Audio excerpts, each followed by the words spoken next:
reminds me of Occupy, just in the feeling of adventure, and it's like, let's just try something. There's a feeling even of naivete, of a kind of an innocence of trying something that is, in a way, impossible. Like, how are we going to stop the entire fossil fuel economy? But we're going to try, and I really appreciate anything that is naive, any attempt to do the impossible, because sometimes it works. And the reason that sometimes it works is that what we understand to be possible is much smaller than what is really possible. At Occupy, one of the criticisms of Occupy was that, okay, well, what are your demands? The movement was unable to really make specific demands. And at the time, I said there's a good reason for that. There's a paradox. Any demand that you make is going to be too big or too small. And there's nothing in between. Because what you really want is bigger than a demand can accommodate. What we really want, actually here at Extinction Rebellion, it is not actually about climate change. Climate change, global warming, is the way that a deeper energy is being expressed right now. But the true rebellion is against the entire world system and the entire story, the entire mythology that civilization has lived in for centuries, maybe even longer. How can you just... Yeah. It's what we are rebelling against is something so all-encompassing, so universal, that we don't even really know what it is. But we feel it everywhere, and we can see its effects. These effects, such as extinction, biodiversity loss, climate change, poverty, racism, violence, these effects are symptoms, and we don't really know the cause. I had on the way from the airport, Frederick and I we were on the train, on the subway, and as we were getting off, a big man who was getting off in front of us reached out his hand and wham! He hit this old man right in the head, like slapped him right in the head. We didn't understand why. It was unexplainable, but it was just like this random outbreak of violence for no apparent reason. And I thought, wow, this isn't a very good omen for my visit to Berlin. This is not a good sign.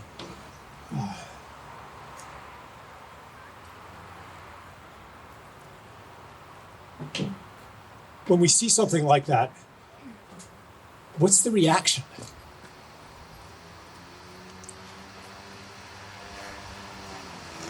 I went through many reactions inside of myself. There was a moment of hatred at that big man who did that, wanting to go get him. I'm sure he would have been intimidated by me. But yeah, like, I wanted to hurt him for a moment, for a little moment. And then the next feeling was curiosity about him. Like, what happened? Maybe the old man insulted him. I think that the big guy who hit the old man was an immigrant. I'm not sure. He looked a bit darker than the normal German, than the ancestral German. So I don't know. But then another level deeper, what creates the conditions where people are hating each other so much? And what was the background of this man who cannot contain himself, who feels so much rage in a moment that he loses control and he hits somebody? What happened to him? What happened to my brother? Because one day, a long time ago, he was a baby. He was the cutest thing in the world. He was innocent. He wanted to play. What happened to him? And what happened to his parents and his society? And what happened to their parents? What happened to all of us? And I understand that if I stop before these questions, if I stop at the place of hating this man and I'm going to get him, then I'm not going to change the conditions that give birth to a man like that and a situation like that. And I will fight him, and then somebody else will come and I'll fight him and I'll fight him, and I will fight a war forever. Endless war.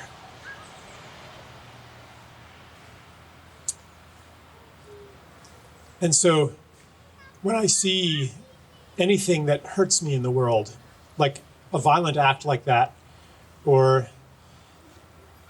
the disappearing of birds in North America, that's one that's really getting to me right now. In my lifetime, there's been about a 30% decline in birds, and not just rare birds, but even the most common birds in North America. There's not as much song anymore. And there's been, well, in Germany, an 80% decline in flying insects.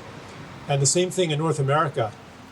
When I was a kid, we would drive and the windshield would be covered with bug splatter, And now you go on a long trip and there's usually almost no bugs. The outdoors is not as loud as it used to be. There's not as much life. So, yeah, I see these things, and I know that if I go to the immediate response that our story has conditioned us to, the response of find somebody to blame, find somebody to get, find somebody to take down, find somebody to destroy, find somebody to dominate, find somebody to shame, find somebody to direct our anger so we can bring them down and change the world. I know that that is a very superficial solution that is actually part of the problem. I don't want to fight an endless war. I want to actually get to the deeper causes. One of the deeper patterns of our story, and when I say our story, I don't know, a lot of people maybe are familiar with my words. I talk a lot about the story that's underneath our society, a story of separation, a story that says who you are is a separate individual, a separate self. And here's some other separate selves. But you're separate from me, so your joy or your pain, your health or your sickness doesn't depend on mine. If you get sick, I'm fine. If you have bad luck, that's okay. As long as I can prevent you from influencing me. If you're in poverty, if you're desperate, if you're hungry, if you're angry, I'm okay if I build a big enough wall to prevent you. If I can dominate you, if I can dominate all of the other selves, all of the other individuals out there, then I'll be fine. If I can dominate the bacteria, if I can dominate the weeds, if I can dominate the terrorists, if I can dominate the enemies, I'll be fine. That's the story of separation. And on a collective level, for humanity, it says that human progress, the progress of humanity comes through dominating, conquering the world. 100 years ago, it was stated just like that, the conquest of nature. 100 years ago, we would all give 3 cheers for the conquest of nature. Seriously, there was no problem in celebrating the conquest of nature. Today, we don't use such explicit language, but still, the basic mentality is with us. It's embodied in technology, for example, where we harness natural forces. And we still speak of, for example, the arsenal. The arsenal. Is that a word you all know? Okay, I just wondered. The arsenal, all of the weapons of medicine, the arsenal of modern medicine and fighting disease. So many metaphors, fighting climate change, fighting the fossil fuel industry. It's a fight.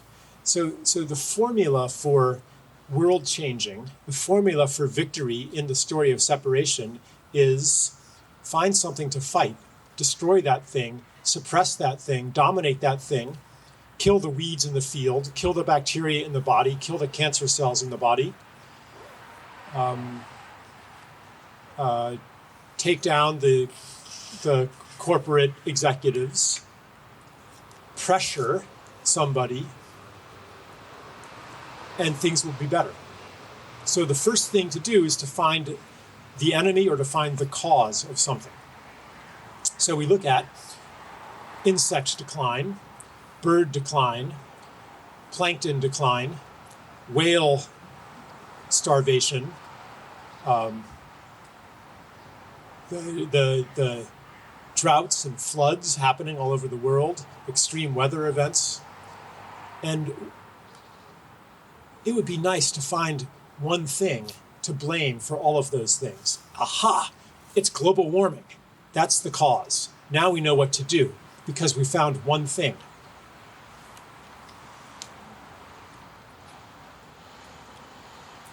I've been working with another interpretation, and I'd like to put this into the conversation here because, as I said, ultimately this movement does not depend on global warming to motivate it. It's coming from a deeper place. The feeling that everything's wrong. The feeling that the world is not supposed to be this way. And I believe that if global warming were not the issue right now, you would still be here. Because that feeling that there's something deeply wrong in the world is a true feeling. My first experience of this was when I was in school. And I thought, this is, in elementary school even. And something in me was like, it can't be right to hate Monday. We're not supposed to hate Monday. How have we created a world where we hate Monday? That fact alone is enough to indict our whole civilization. Hunter-gatherers don't hate Monday. Peasant farmers don't hate Monday. You can still go to places in the world where they don't run their lives by the day of the week and by the hour on the clock. And those are the places where there's the most joy in life, and where life feels most alive. As long as we have a society where most people hate Monday and long for Friday and long for their vacation and long for retirement, then we're still here. We're still out here. Climate change is a symptom of something a lot deeper. And I want to be careful and to put this message out here. Let's be careful not to mistake the symptom for the cause. It's a tempting habit to say, okay, we found the cause of all things, and therefore the solution to all things. If we can stop this one thing, then everything will be fine. And how do you stop this one thing? Well, here's another piece of the pattern. You put a number on it. You assign a number to the one important thing. And it is parts per million of CO2 in the atmosphere, And if you want to get fancy about it, you can convert methane and other gases into carbon equivalents, and you can make a number. And so now the solution is to bring down a number. Now, where do we get the mentality that a number, something you can quantify, is the solution to everything? If you only had this one thing, all your problems would be solved. If a certain number changed in your bank account, all your problems would be solved. Where do we get this mentality? It's from the world of money, isn't it? The one thing that solves everything. So I'm suspicious of this mentality, and more generally, I'm suspicious of any reduction of the world into number. Part of that mentality is the reduction of reality, nature, into a machine, and the earth into resources, and life into things, life into servants of humanity, for example. It's part of the mindset of domestication of the wild. And it's part of the mindset of conquest. The ultimate conquest is to reduce all things to number. That is also the foundational mindset of science, to measure everything and describe them mathematically. That way of seeing the world has created miracles, and it allows us to accomplish certain things. But the things that we need to accomplish today are outside of that. We cannot accomplish them that way, through reductionism and through conquest. And we cannot accomplish them by seeing the world in that way. And I do not think that by operating in that way, we're going to solve this problem. And in fact, I wish it were that simple. I studied mathematics at university. I would love for this global situation to be reduced to a math problem, and we could have a carbon budget, and we could subtract some here and add some there, and we could cut down a forest here and offset it with a solar panel field there, and do it by the numbers. Part of my brain is very comfortable with that. The problem is something is always left out of the numbers. Something's always left out of the metrics and the measurements and the quantities. And whatever gets left out turns out to be the most important thing of all. Just like whoever gets left out by economic growth. And who's the most important as defined by the economy? It's those who create the most wealth, with the most financial wealth. But are they really the most important?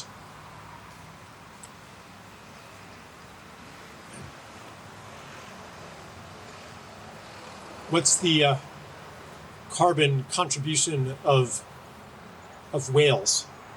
Is there a number for that? Is it more important to decorate the whole landscape with wind turbines, or is it more important to save the whales? Well, the wind turbines have a measurable carbon effect. But what about the whales? Do they matter?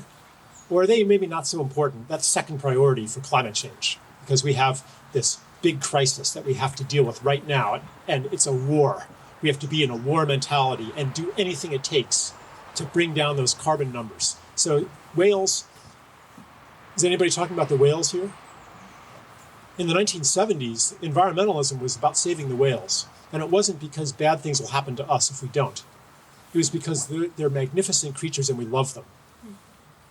We were not trying to scare people into being environmentalists. We were asking them to fall in love with the world. And this is where we want to go here too. Ultimately, we want to put life at the center. And we want to spread love for life. Now, in the end, actually, it turns out that whales are important for carbon because they carry nutrients across the ocean. They feed in nutrient-rich areas where cold water from underneath wells up to the surface, which feeds plankton and the food chain, and then they get fat, and then they go to their birthing grounds where they give birth and they pee and poop and enrich the water there. And whales, sperm whales especially, dive deep, and they eat underneath in the nutrient-dense zone, and they come up and they defecate and bring nutrients to the surface.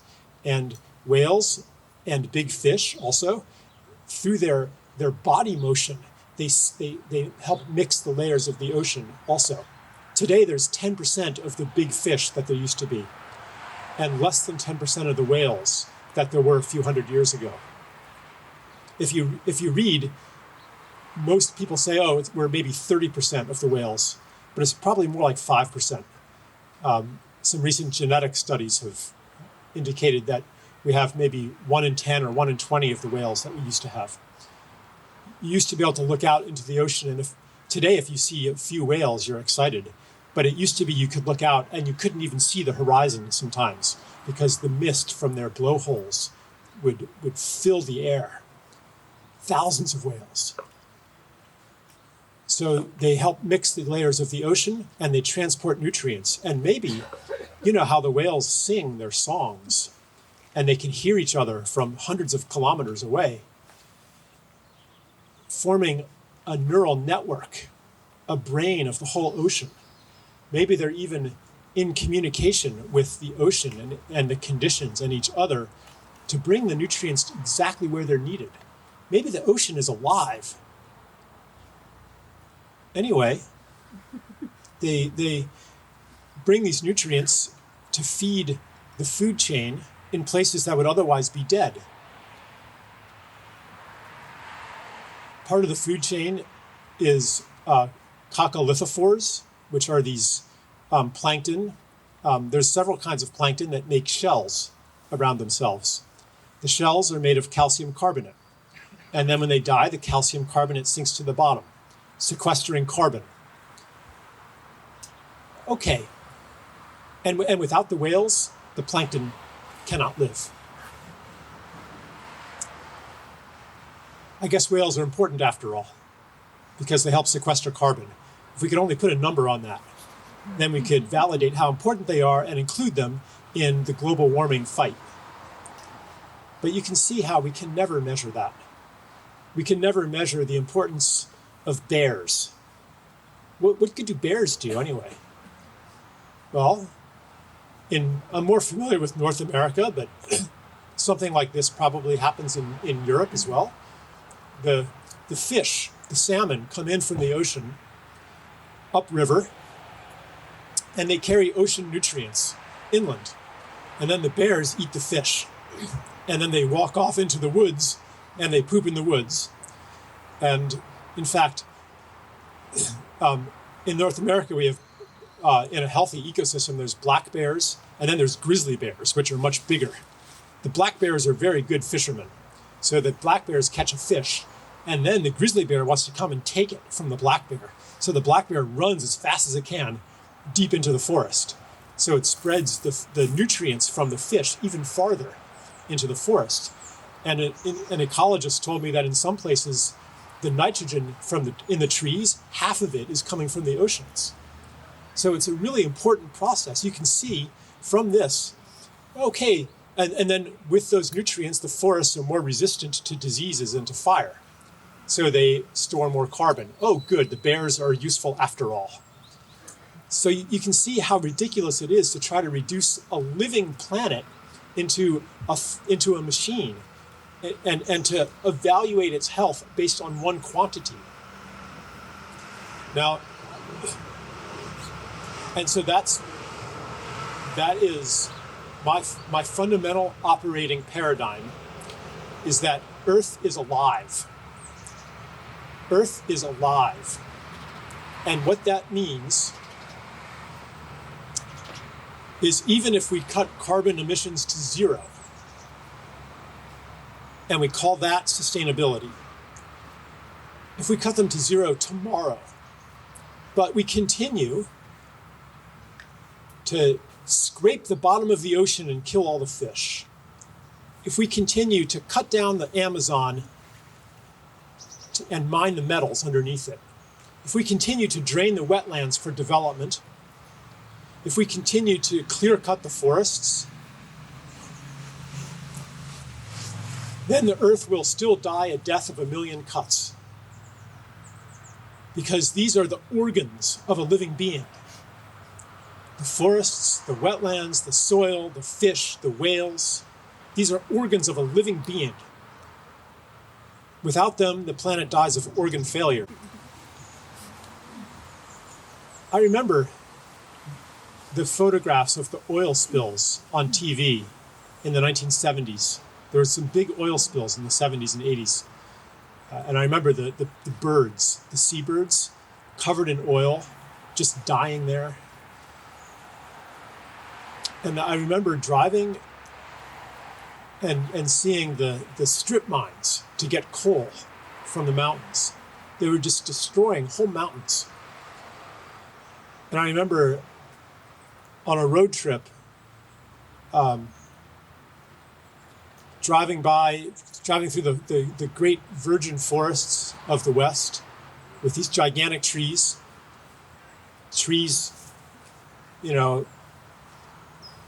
so big that 10 people can't put their arms around it, and pulling off and walking into the woods, and the trees ended 100 meters from the woods, from the road. They were just kept there for decoration. And beyond that, the clear cuts, all the dead trees. I remember these things, and I wanted it to stop. Because, and again, it wasn't because I was doing some calculation. This was before climate change even, before anyone had any idea. In the 70s, they were talking about global cooling, actually. They were afraid of an ice age. So it wasn't like I was calculating that, oh, this is going to be bad for the climate. It was because it directly hurt me. I love those seabirds. I love those trees. So climate change comes on the scene, and I'm like, good. Now they're going to have to change. Now I have an argument. I don't have to make them love the birds and the trees the way I do. They don't need to love them. All they need to do is to be afraid of their economic losses and the end of civilization. Now they're going to have to do it. And so a love narrative was replaced by a fear narrative. And more of the environmental argument became, we better change or bad things are going to happen to us. That's an argument of self-interest. And it's a dangerous argument to make, because when you make that kind of argument, you validate self-interest as the right way to make decisions. Usually what's in your self-interest in that narrow way, what's really in your self-interest in that mindset is for everybody else to make the changes and not you. For every other city to make the changes and not your city. For every other nation to make the changes and not your nation. That's what self-interest has you do. I believe that the ecological crisis right now is an initiation for our species as a collective, for our civilization.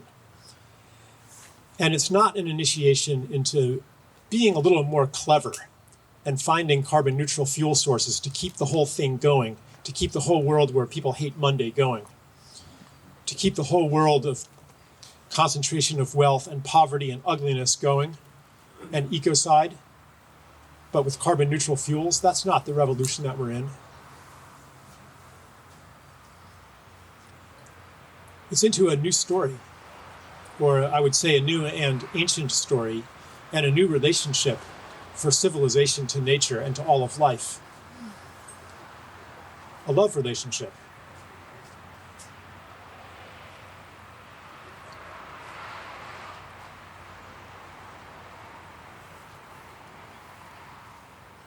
Besides, people don't actually believe that civilization is going to collapse or that humans are going to go extinct if we continue doing this. They don't believe it.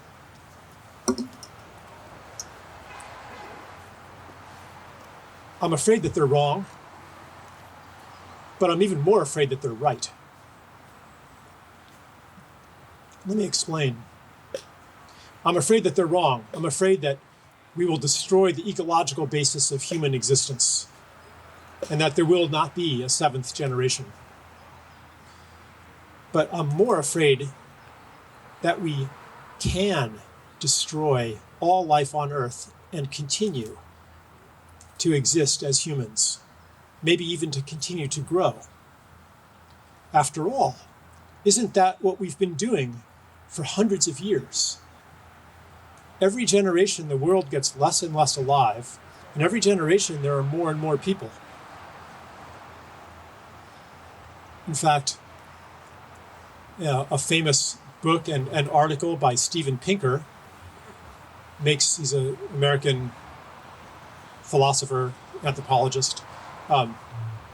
He says, we live in the best time for human beings ever to have lived. And I could prove it. He says, look at our lifespan, the highest ever. Literacy rates, the highest ever. Number of people dying from disease and violence, the lowest ever. GDP, highest ever. We're richer, we're healthier, et cetera, et cetera.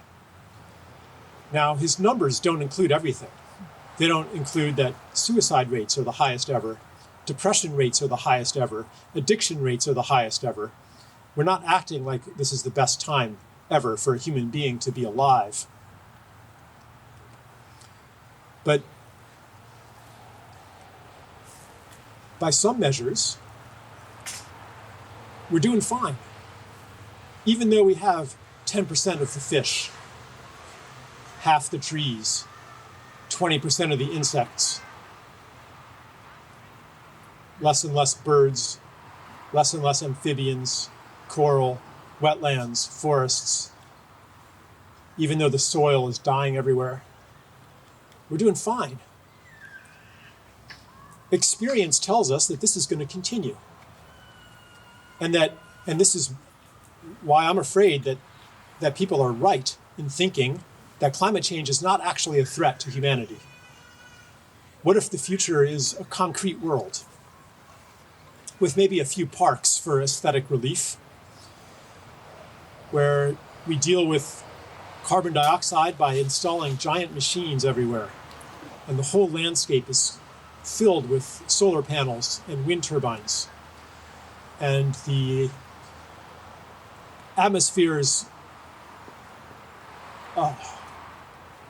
maybe even unbreathable, or the extremes of hot and cold are so bad that we have to be in air conditioning in climate-controlled environments all the time, and that for food we have hydroponics factories and big vats where animal cells are grown in cultures, and robots run the hydroponic factories, and we don't even need soil anymore. When I was in Maine, I heard a presentation by an oyster farmer who has developed a way to farm oysters without ever having to be in the ocean. He's developed a way to make fully indoor confinement operations, just like they use for cattle and pigs, but for oysters too. He's like, and this is because I'm concerned about climate change, and here's my response, my adaptation to climate change.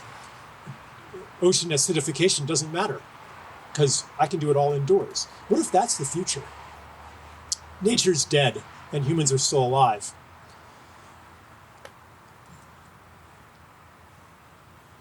What if the threat doesn't work? What if this transition isn't into being more clever in our own security? What if it is a revolution of love? What if we're not going to be forced to change? What if we have to choose to change?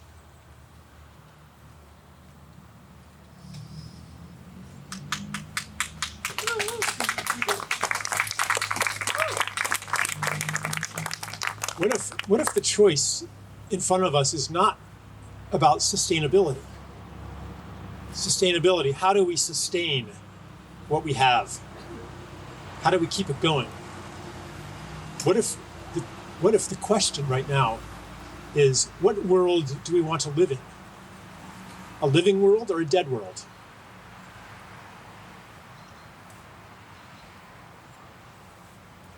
What if the initiation is into a story of interbeing, not separation? Interbeing is a word that Thich Nhat Hanh, as far as I know, was the first to use it. But it's an ancient concept. In Buddhism, it's an ancient concept. In African thinking, Ubuntu is the same concept. It means I exist only because you exist. I am because you are. And that's deeper than interdependency. It's not that I depend on you practically for anything that you do that I know about. My rational mind says any one of you could get sick and die and I'll be fine, right? And maybe even the Amazon could get sick and die and I'll be fine if I have air conditioning and hydroponics and the right technology to replace what is lost. That's not what interbeing is. It says that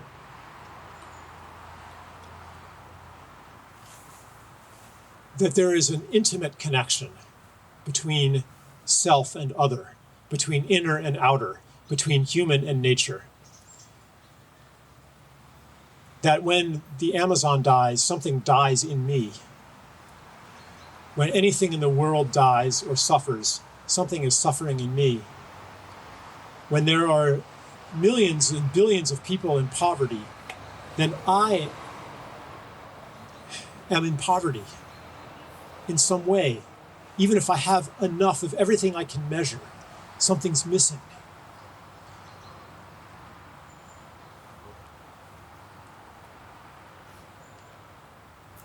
It says that the world is not just a thing, that a self is not just a human, that the world is a self, and that everything in the world is a self, that everything in the world is alive, and that the world itself is alive. Beingness is not only in a human being, but we're surrounded by beings.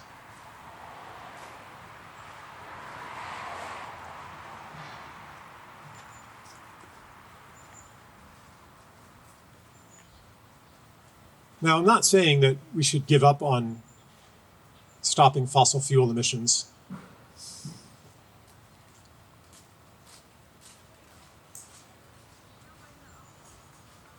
In fact, if we see the world as a being, even if you don't believe in global warming,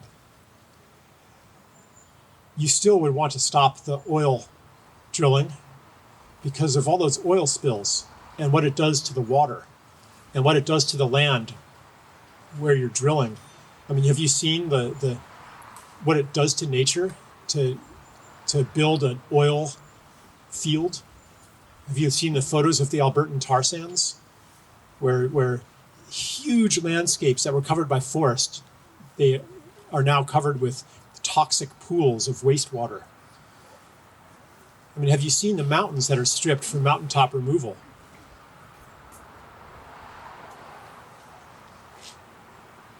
All of the places that are ruined with energy projects. Even if you don't believe in global warming, if you hold Earth as alive and precious and sacred, all of this still has to stop. So I'm sure that, I wrote this book on climate change.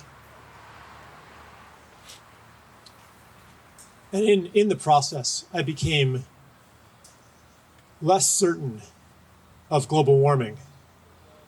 And I became more certain that we have to change right now and stop doing everything that's killing the world. My priorities, as I got deeper and deeper into the living Earth paradigm, my priorities changed a bit as an environmentalist, and I'll share them with you. First priority for me is to preserve and protect any pristine ecosystem that's still alive, especially the Amazon, the Congo, the mangroves, the coral reefs, anything that's still alive. anything that's still intact, we have to protect that. And I could give lots of reasons. I could give carbon sequestration reasons. I could give water cycle reasons. Actually, a lot of what's blamed on global warming is caused by the destruction of the water cycle, which comes from deforestation and the destruction of soil through industrial agriculture. Because when you destroy the soil and cut down the trees, then the rains no longer sink into the earth, but they run off, carrying soil with them. And then after the rains are done, there's no trees and soil that hold the moisture and put the moisture back into the air to keep the rainy season going longer. So you have drought very quickly. And then the rains don't come anymore because the weather patterns are anchored by life. Life, here's a basic principle. Life creates the conditions for life. So a large forest draws up all this water and keeps putting it into the air, all this water vapor. And the water vapor rises because it's lighter than oxygen molecules. And so the water vapor rises, and then when it gets high enough, it condenses into clouds. And that condensation creates a low pressure zone, which sucks more air up from the forest, from the surface. And that is a pump that pulls water in, pulls air in from the oceans into the interior of the continents. So forests actually create rain. You cut down the forest and the rain stops. And this is happening all over the world. If you're cutting down forests, it's convenient to say, oh, well, that's just caused by global warming. But it's actually, in large part, caused by the destruction of the soil and the forests. And then there's nothing to absorb the rainwater.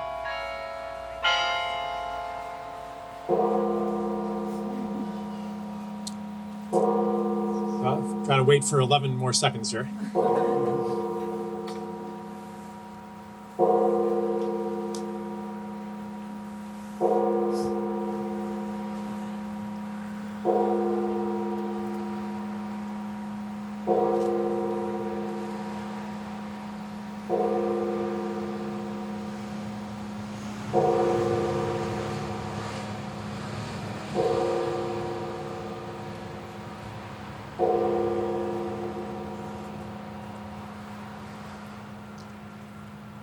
Yeah, so there's flooding because the wetlands and the forests and the soil that hold water, they don't hold it anymore. So, and surface temperatures heat up. You know it's cooler in a forest. That's not only because of the shade, that's also because of the evaporation that's constantly happening. And when the water evaporates, it cools. When it condenses, it heats again. But because it's condensing at altitude where the atmosphere is thinner, a lot of that heat gets radiated back into space. So this is a source of surface temperature warming that is totally unrelated to greenhouse gases. It's one example of the way that Earth is alive, just like a body maintains a constant temperature. The Earth maintains a constant, well, not constant, but a stable range of temperature. And it does that not because of geomechanical forces. It does it because of life forces. So as we destroy life, it's like you're destroying the cells in your body, and your organs can't work as well anymore, and they can't maintain your temperature as well anymore. But if you have a strong body and strong organs, then you can adapt to many different circumstances. If you're strong, you can sweat in the hot weather and you can shiver in the cold weather and you'll be fine. Earth would be fine. I'm pretty sure that Earth would be fine if it had strong organs, but we're destroying the organs one by one. So first priority is to preserve whatever organs are still intact, where there is still health. And on a more spiritual level, this is where Earth's memory of health is still there. And if there can even be one place, like the Amazon headwaters is maybe the most important, where the memory of health is still complete, then there will always be hope. So that my first priority is that, and second priority is to restore and heal the damage that has been done. And the best ways to do that are reforestation, regenerative agriculture, and marine preserves. At least half the ocean should be totally off limits to any fishing. So the damage can heal and the organs can regrow. And there are people doing amazing work with this, especially in regenerative agriculture and water restoration projects. Some of you may know the work of John Liu, the Chinese-American filmmaker who documented in China the restoration of the Loess Plateau, an area the size of Belgium, I believe, was totally desertified and now is totally green through human intervention, which, anyway, I'm not going to go into the details, but this work is happening, and I think this is ecologically the most important work that is happening right now. And ways of farming that don't destroy topsoil and don't poison the groundwater and poison the world, but that regenerate topsoil. Most of you probably know about these. But when I was in school, I like to point out, when I was in school, they taught us that it takes 500 years to build 1 inch of topsoil, 2.5 centimeters. 100 or 500 years, they said. But some of these farmers and ranchers are able to do that in 1 or 2 years because they understand what the land needs and can be in cooperation. They do it through holistic grazing of cattle and sheep in ways that mimic herd animals in nature, and they do it through no-till horticulture, no-till farming of plants, and mimic ecosystems in the way that they grow food. So that's the number 2 priority. Number 3 for me is to stop dousing the world in pesticides, herbicides, toxic waste, radioactive waste, electromagnetic pollution, pharmaceutical residue, insecticides, et cetera, because this is like constantly poisoning your body. And I think a lot of the decline in insects, amphibians, and birds is because of this. Where I live, there's a virus now that people are afraid of called the triple E virus. Somebody died in Rhode Island, which is where I live. So they're spraying the whole state because it's carried by mosquitoes. 1 person died. So they're spraying the whole state in insecticide to kill the mosquitoes. This is that mentality I talked about. You find an enemy. There's got a problem, find an enemy. Find something to kill. So they spray the whole state in insecticide. And I'm like, don't you understand that you're going to kill the dragonflies that eat the mosquitoes? That you're going to disrupt the ecosystem? That there's going to be even more mosquitoes next year because you're doing this? That the birds that eat the mosquitoes, they're going to be poisoned?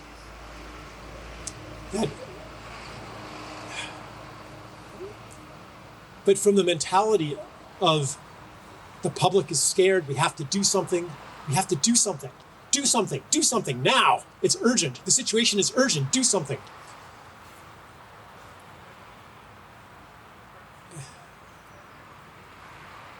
Basically, you're then giving the authorities more power to do the kinds of things that they already know how to do.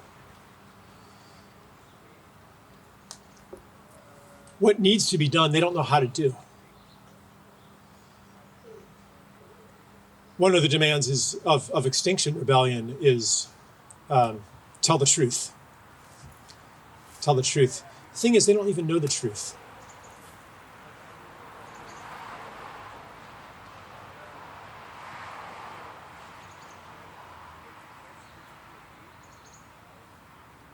They don't know the truth of a living planet.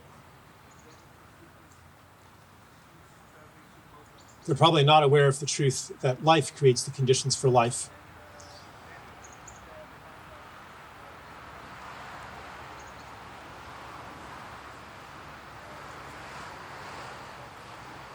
So, yeah, this takes me back to any demand we make is too big because the authorities don't know how to do it.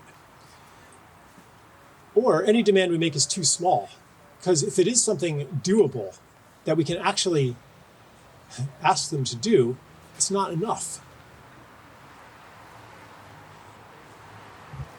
Not even close to enough. I don't think that they know how to really reduce fossil fuel use. That's a demand that's too big. And it's still too small. What we want is a lot more than that, a bigger change. And it's also too big because they don't know how to do that. Even if they try to raise taxes on carbon, for example, then we have a whole system that is wedded, is married to fossil fuels. Look what's happening in France. Like, who is suffering? It's the yellow vest protests in part are because of this attempt to raise prices on fuel. And these people are not like greedy, evil people. They're suffering. They're desperate.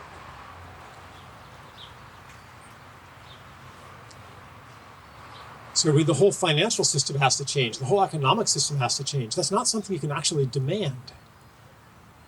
Do this. It's not in their power. In fact, they're much less powerful than we think. Sometimes I meet people in power. And I'm like, well, why don't you do this? And why don't you do that? And they're like, Charles, I agree with you.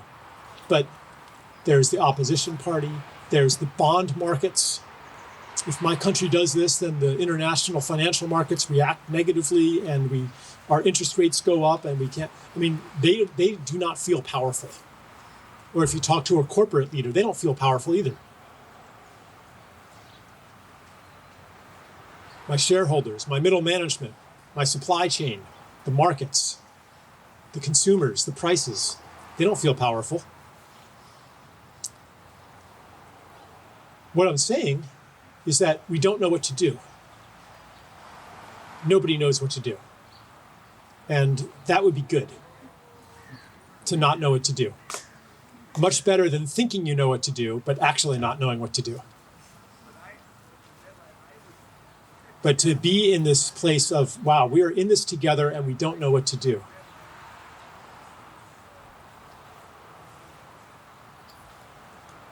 I mean, in a way, we do know what to do. We know that we can farm in a different way, in a way that can feed just as many people and restore soil and restore life. We know what to do. But how do we get from here to there? I don't have the answer to that. So I'm not here to tell you what your demands should be. I think maybe you have a good starting point. I'm not sure if they should be called demands, though. To me, a demand is if I have some power over you. Demand is do it or else.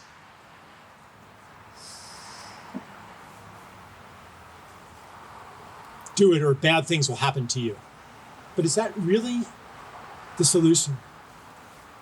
Do we have more power in terms of force?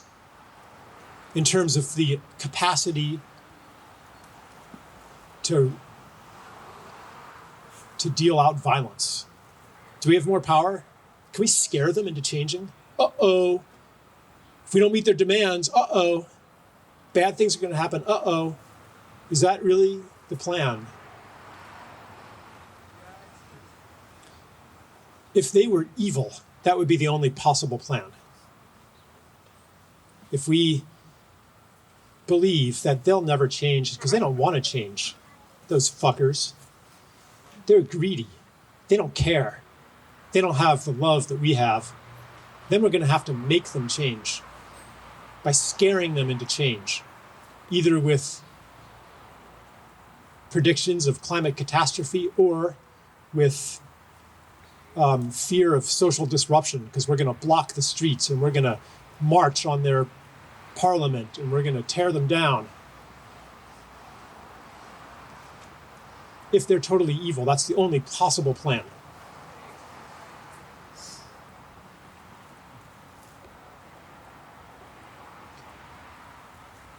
think that is a recipe for despair.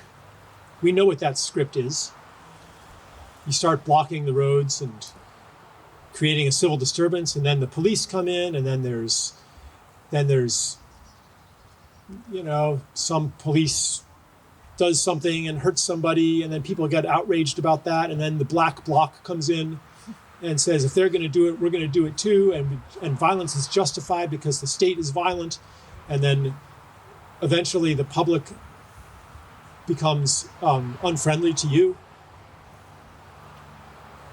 but you're feeling self-righteous still, and you feel self-righteous to the end, but nothing changes. We've seen that story before. And the problem basically is that the powers that be today, the state, the corporations, the banks, the police, the military, they have more power. If you're going to fight them, they're going to fight back and they're going to win.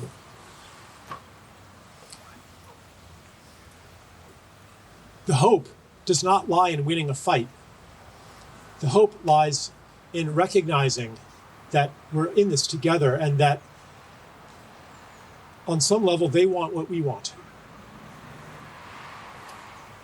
The hope lies... Thank you. The hope lies in a change of heart.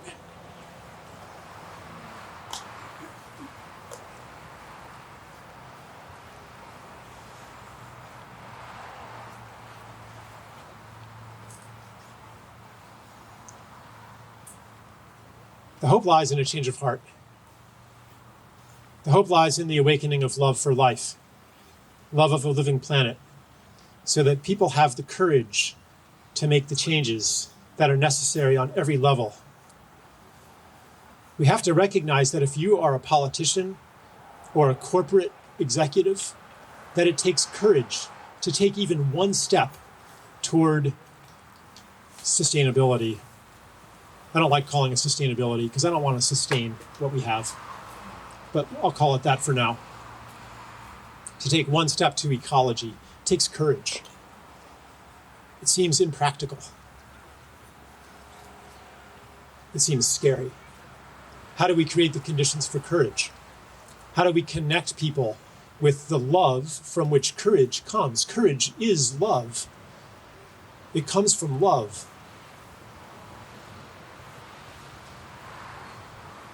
How do we connect people with the pain of a dying earth?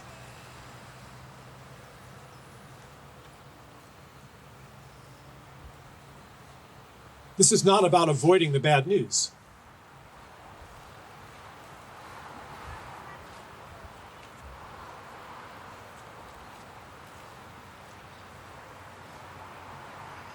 I'm not going to offer answers to these questions, but I know that they are the right questions.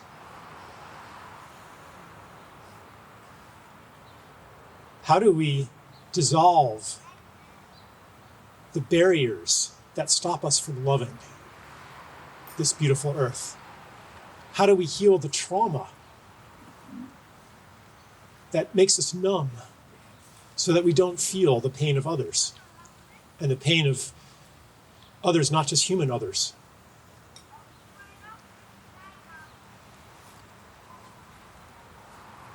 How do we dissolve the habits of fighting each other?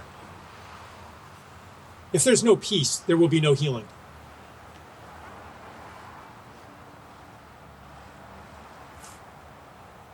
When there's a war, nobody thinks about the environmental damage. It's all about military objectives. And the same thing is true of any war, even the polarization of our societies. Us versus them. As long as our energy is absorbed in us versus them, we're not going to change direction. It's like we're on a big ship, and to change direction, everybody has to pull on the oars, and everybody has to pull on the rudder to change direction. But instead, there's maybe 1% of the people pulling on the oars and the rudder, and everybody else is fighting each other. It's impossible to change direction if we're fighting each other. So that means that peace work is the same as environmental work. And that means that healing work is the same as environmental work. Any level of healing, social healing, psychological healing, any healing. Nonviolent communication would be an example that Petra's very involved in. In other words, I'll say, go back to climate change as a symptom of our entire society. That means everything has to change. And you might say, okay, that's fine, but we can get to that later, because right now there is a 2-year window or a 5-year window or whatever the window is to cut carbon emissions by X%. Otherwise, we've passed irreversible tipping points and runaway vicious cycles, and everything's, we're doomed. So we have to put all that other healing stuff on hold right now and put our attention on the one most important thing that's more important than everything else. Right? One thing's more important than everything else. Got to do that now. That's war thinking. The enemy's at the gates. So no time for art, no time for healing, no time for music, no time for love. There's the one thing that's more important than everything else, and we know what that one thing is. So join the crusade. I'm suspicious of that thinking. I'm sorry to say it. Maybe some people will be upset by it. Some people often are upset by it. They say, Charles, you're a climate denier. You're distracting attention from the one most important thing, to save the world. A lot of harm has been done to save the world. Adolf Hitler thought he was saving the world against the greatest threat of the time, genetic degradation. The idea was invented in America, actually. Science was unanimous, almost unanimous, in naming genetic degradation as the biggest threat to humanity in 1920.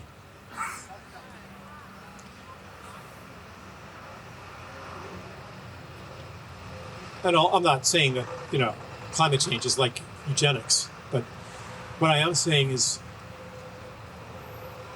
any ideology that says we know the one most important thing, where we congratulate ourselves on saving the world, we've got to be a little careful with that.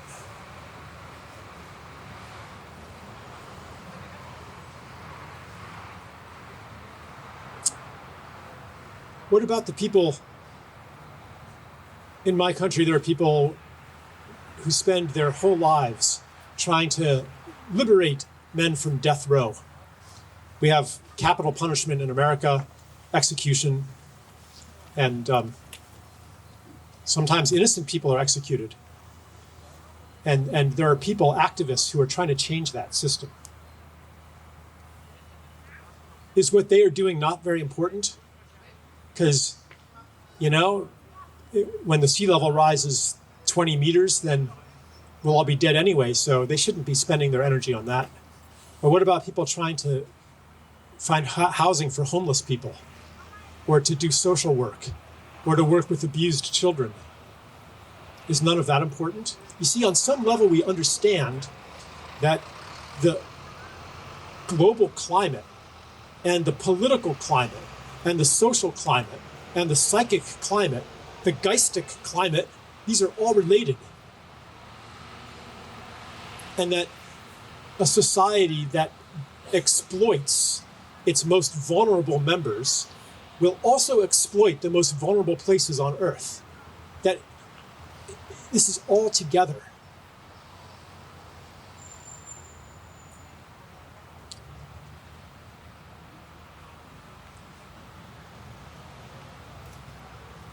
So I just wanted to offer that to you. To be careful of the crusading mentality that we're saving the world. To be careful of that. And to consider that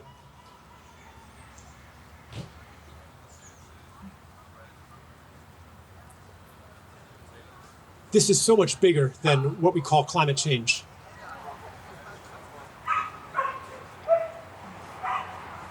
That it is a revolution of love, and that any service to that is service to everything including the climate.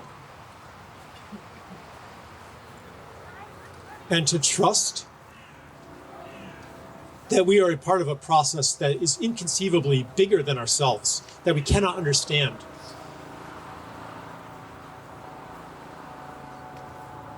That, I'm wondering how far off the edge to go here. For me, it's not just that the world is alive. It's that the world is conscious. That the world is a full being, just as much as a human being is. That the world is watching us right now and is aware of us. That we're not alone. That the sun right now feels us just as we feel the sun.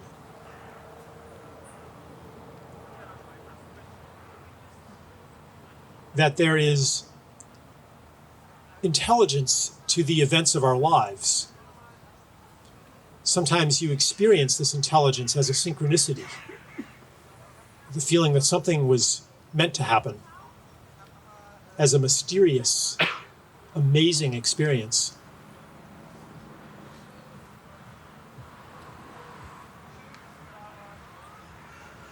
This is just not my own belief. In fact, most indigenous people have always believed this and still do, that everything is a being.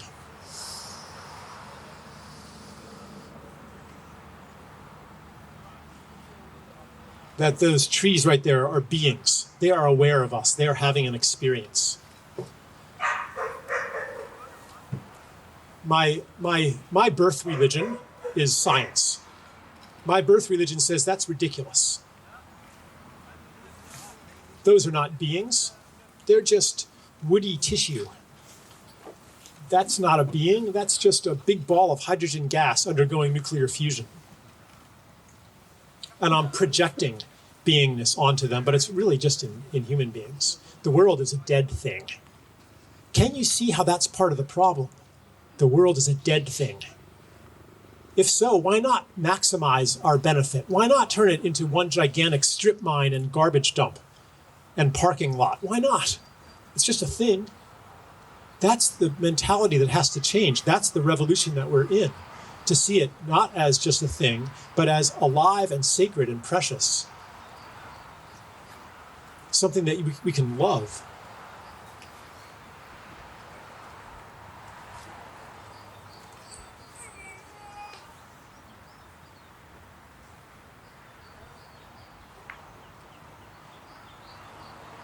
And when I'm connected to, let's call it, a larger intelligence, that's part of a world that moves naturally toward more and more life, more and more complexity. That's the nature of nature, is more life. And that's why we're here, is to serve the world coming more alive. When I connect with that, I no longer have to be in charge of everything and to impose intelligence onto a world that has no intelligence. To impose meaning, impose purpose, impose sacredness onto a world that has none of these things. I know it's already there, and I can listen for it, and I can look for it, and I can ask, how can I participate in it? What is mine to do right now? And that there is an intelligence that will tell me what is mine to do right now. It communicates to me through my heart by making me care about something a lot, by making me love something. And then I know what to do. And maybe it's a big thing. Maybe I know what to do, and it's to come out here with a tent and raise awareness about climate change. And maybe in a different moment, it is to go visit my mother, who's sick right now. Or to try to rescue this man from death row, from prison. Maybe that's what's mine to do. And sometimes the mind says, yes, what you're doing is going to help save the world because of climate change.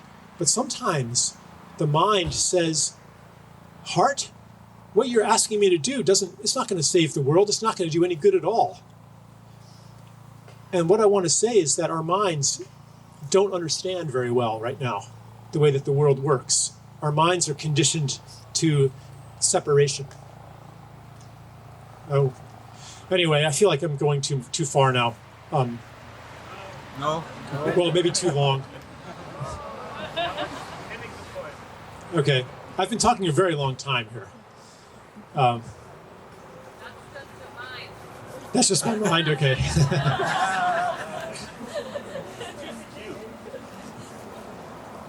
He's afraid that, boy, some people are going to be mad at me now because, here I am at this climate crusade saying that maybe the idea of a crusade and a fight and saving the world, maybe that's part of the problem. So you're going to be like, okay, but I know I really do feel another spirit here.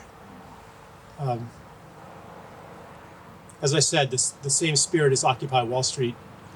Really, Occupy Wall Street wasn't about the 99% versus the 1%. At least that's what I said there. I said it's not working for the 1% either.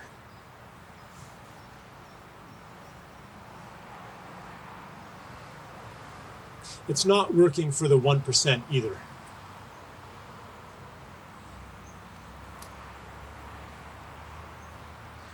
The reason is that we are not here. We are not born on Earth to become the 1%. We are not born here to dominate and control. We are born to give our gifts to something that we love more than our own lives.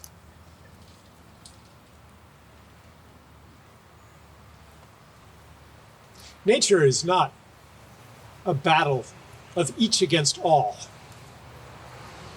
as Rudolf Steiner put it. It's not a battle of each against all. Yeah, there's competition in nature, but much more important is cooperation and symbiosis.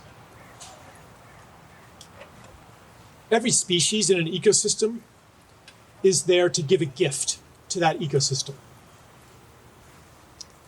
If you eliminate one species, everybody's weaker. It's not like, okay, there's, 20 kinds of birds and they're in competition with each other. So if we got rid of all of the robins, then the other birds would be better off because they'd have less competition. No, each bird does something a little bit different and makes the entirety more alive. Everybody's more alive when one is more alive. Each brings a gift. And the same is true for ourselves. And the same is true for humans, humanity. We're not nature's big mistake. And nature would be better off without us. We're here for a reason. We don't know what that is yet. Because we're children. As a species, we're still children. Let me put it this way, as a mass society, we are still a child. A child plays around and discovers what his gifts are. And he grows bigger and bigger. And when he's a teenager, it looks like, boy, this growth is unsustainable. Something's got to change. And that's when an initiation happens. And after the initiation, you no longer are just playing, but you become a full member of the tribe. And your gifts turn toward the benefit of the tribe. Humanity is reaching the same point where we're not going to keep getting bigger and bigger. We're almost done growing. Just as a teenager, is almost done growing. If you look at population statistics, population growth is slowing rapidly. We will reach peak population in my lifetime. And then population, I think probably around 2050 will level off and maybe even decline a little bit. But as a being enters adulthood and it stops getting bigger and bigger, then a different kind of growth happens, a different kind of development. That's what we're entering. So part of that is that our gifts and our resources, they stop being devoted toward getting bigger and bigger, and we join the tribe of all life on earth. And we start to ask, what is our purpose here? Why are we here? What is our gift? Why were we born? Why did Mother Nature give birth to us? What are we here for? That is the question to ask. I think the answer, I know what the answer is for the next 300 years. It's to heal the damage that we've done. That's obvious. I don't know the answer in 10,000 years or 100,000 years. We're very young. Can you imagine what we can become in 100,000 years? Guided by the question, what is our service to the tribe of all life on earth? Why are we here? Well, the same is true for ourselves as individuals. We're born with a gift. That's why the 1% are not happy. That's why it's not working for them, really. The wealth, the possessions, the power, these are a substitute for what every human being really wants.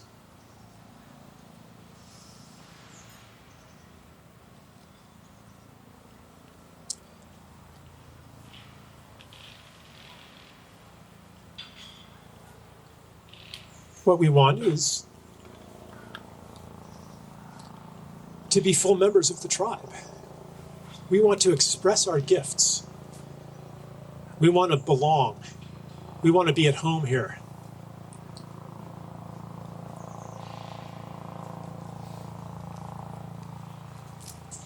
I could talk about many things.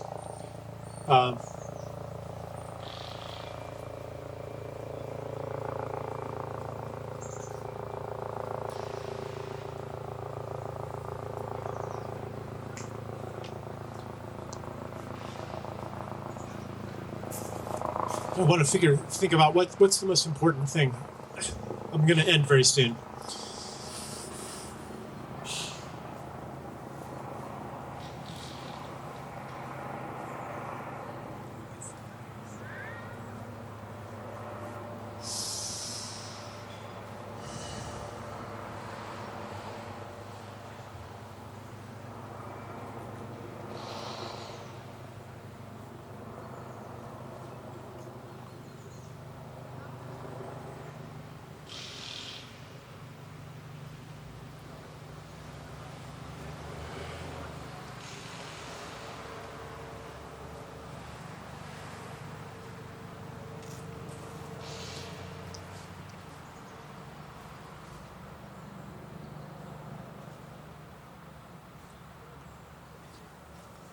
Yeah.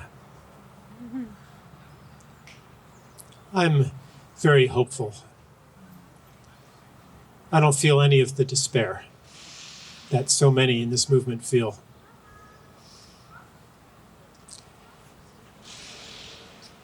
I feel a lot of grief. I feel a lot of pain because I know what's happening on this earth, and I can feel it.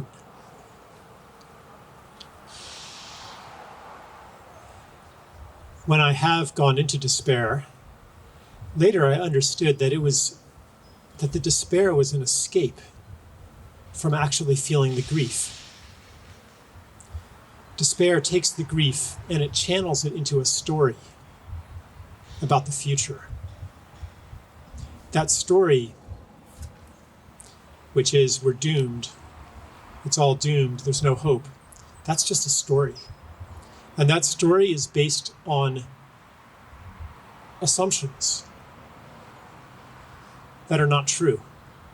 Assumptions about how the world works.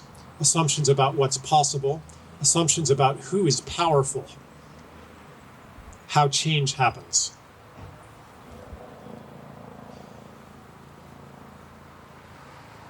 And so, when you feel despair, I want you to understand that and to take it back to the grief That's the motivating energy of the despair, and it can go in another direction.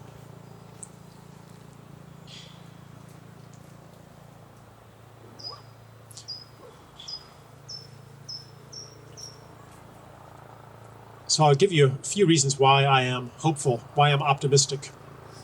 Hope is not a fantasy. Hope is a premonition. Is that a word in German? A premonition.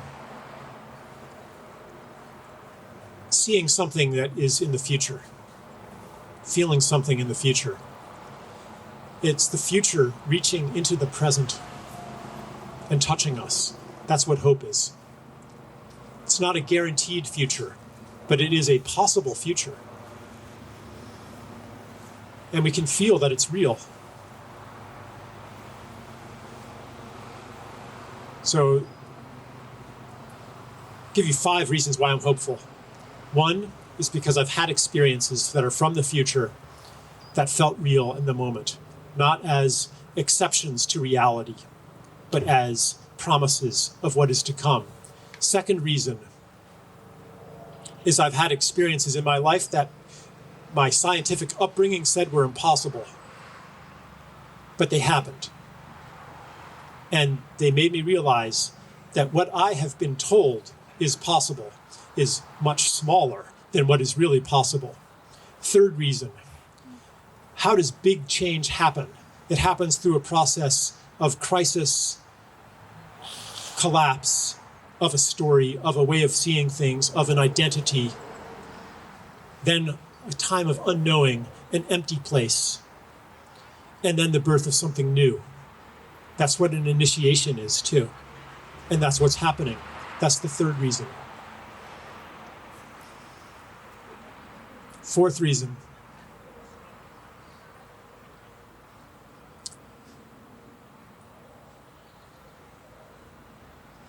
It's you people.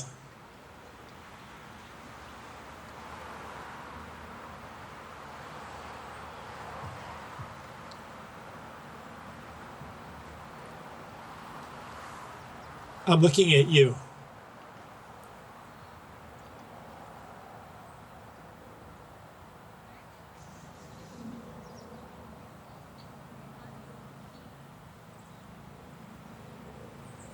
How can I be pessimistic when I tune in to the divinity and the power that is available? If you feel despair, you can do this. Find somebody and look for the God inside of them.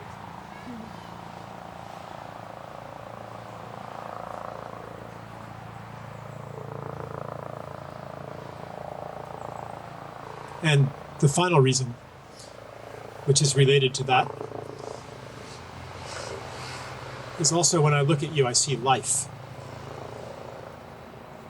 Life which is unstoppable. If you pave over, if you took this entire park and covered it in concrete, 1 meter thick,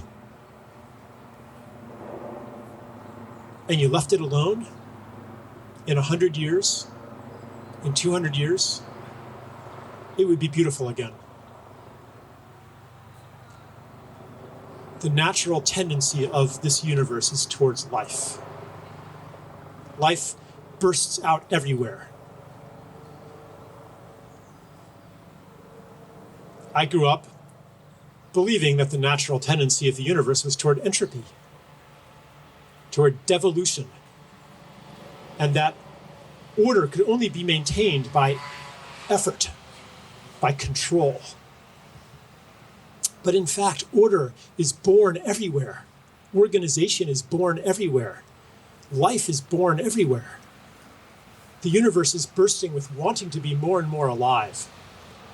And we can only suppress that for a time. But the natural tendency is toward life. The universe is on our side. Life is on our side.